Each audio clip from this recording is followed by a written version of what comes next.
Radio One. À 7h51 sur Radio One, une question: où s'arrête la vie privée et où commence la vie publique sur Internet? Élément de réponse avec Jean Gognier, légiste spécialisé en matière de protection des données. Il travaille pour Microsoft. Il répond à vos questions. Mera Ali, bonjour. Kinsley, bonjour. Jean Gognier, bonjour. Bonjour. Nous ne sommes pas tous des experts en informatique. Le cloud, en 2 mots, si c'est possible, c'est quoi? D'abord, le cloud, c'est pas nouveau, mais c'est le fait de stocker les données dans des centres de données, dans des data centers, qu'on appelle dans les nuages, parce que c'est pas dans votre ordinateur en lui-même. Et par définition, le cloud est accessible à tout le monde.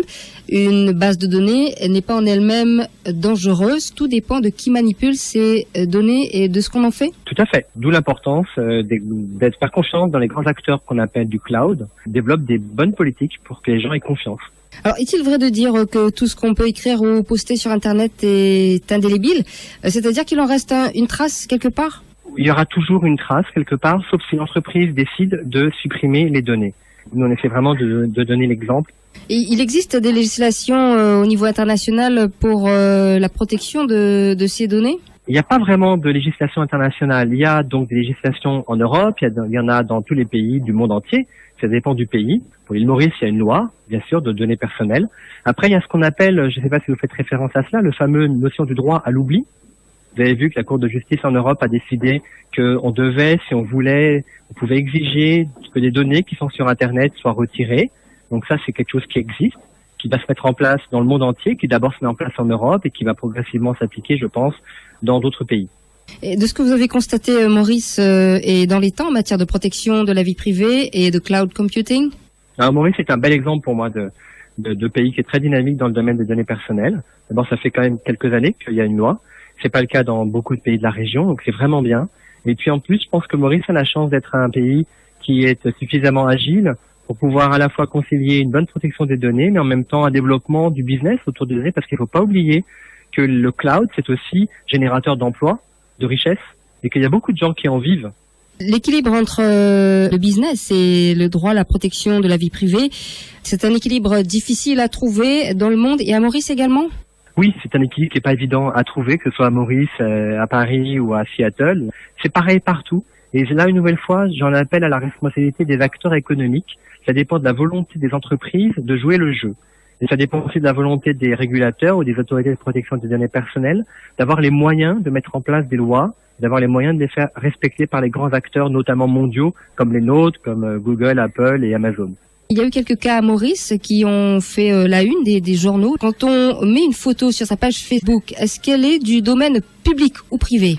Elle est malheureusement du domaine public dans le sens où tout le monde peut la reposter, la mettre sur le mur de quelqu'un d'autre, la tweeter, la bloguer, et donc elle devient après complètement plus du tout le droit de la personne qui l'a mise en ligne.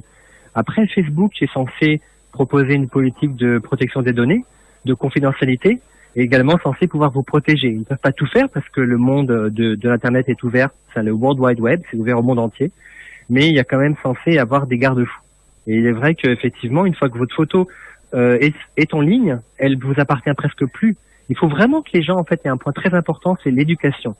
Et je sais qu'à l'île Maurice, la commissaire Madoub et toutes les autorités s'en soucient. Il faut que les gens comprennent que dès que quelque chose est sur Internet, c'est public. C'est potentiellement ouvert à tout le monde. Voilà, c'est comme ça.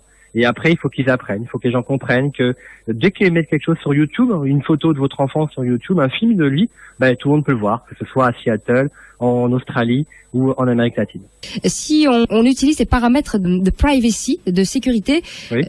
Cette photo et cette vidéo est du domaine privé. Est-ce que ces personnes se trompent? Alors, ça dépend ce qu'on veut dire.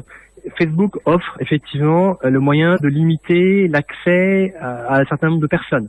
Sur Facebook, si vous décidez de limiter l'accès à votre compte, à vos amis proches ou uniquement à vos cercles de confiance, oui, c'est privé, dans le sens où vous faites confiance à des gens pour qu'ils ne retransmettent pas la photo n'importe où. Sur YouTube, ce n'est pas le cas. Sur YouTube, un film qui est posé, a priori, un film qui est posté, il y a peu de chances qu'il reste dans un cercle restreint. Mais il peut y avoir effectivement la volonté de limiter votre profil Facebook, mais après, si un de vos amis retransmet quelque chose, c'est un autre problème. Mais c'est possible de le faire. Mais c'est pas évident de le faire parce que le principe même de Facebook est d'être un outil ouvert sur le monde. Par rapport à la protection des données, de la vie privée des gens, est-ce qu'il y a des lacunes ou vous trouvez que ce qui se passe, c'est assez normal et qu'il faut juste s'adapter? Alors, je sais pas si vous parlez au niveau de l'île Maurice, de l'Europe ou du monde. De Maurice et du monde. D'accord. Alors, des lacunes, il y en aura toujours. Moi, je suis également juriste. Le droit sera toujours en retard vis-à-vis de la technologie.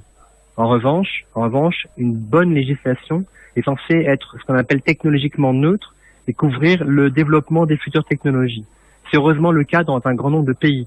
Et il ne faut pas voir le droit comme étant complètement en retard vis-à-vis de ce qui se passe dans les technologies. Le droit peut être parfaitement et les législations à la pointe. Il faut juste qu'elles soient suffisamment générales et qu'elles puissent s'appliquer et des standards qui puissent s'appliquer aux technologies. Donc non, il n'y a pas forcément une lacune. Et je pense que la plupart des technologies, je pense en Europe ou notamment à l'île Maurice, sont adéquates. Il n'y a pas trop de problèmes. Il faut juste qu'elles soient simples et que les entreprises puissent les comprendre. Jean Gonier, merci beaucoup. Merci. Merci Oumera. Donc des représentants du monde des affaires qui